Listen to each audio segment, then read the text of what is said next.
রাইসির মৃত্যু নিয়ে জ্যোতিষীর ভবিষ্যৎবাণী নতুন বিতর্কের জন্ম দিয়েছে।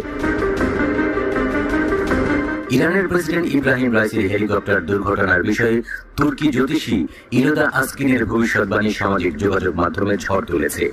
ইরানের প্রেসিডেন্ট ইব্রাহিম রাইসি এবং পররাষ্ট্রমন্ত্রী হুসেইন আমির আবদুল্লাহিয়ান গত রবিবার হেলিকপ্টার দুর্ঘটনায় নিহত হন।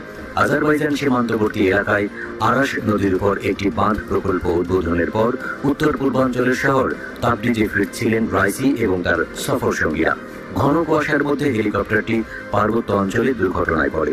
63 বছর বয়স্ক রাইসি দ্বিতীয়বারের চেষ্টায় 2021 সালে ইরানের প্রেসিডেন্ট নির্বাচিত হন। রাইসির হেলিকপ্টার দুর্ঘটনার বিষয়ে তুর্কি জ্যোতিষী ইলেদা আসকিনের ভবিষ্যৎবাণী এখন চর্চায়। আসকিন বিমান দুর্ঘটনা এবং রাজনৈতিক ফলাফল সহ তার সঠিক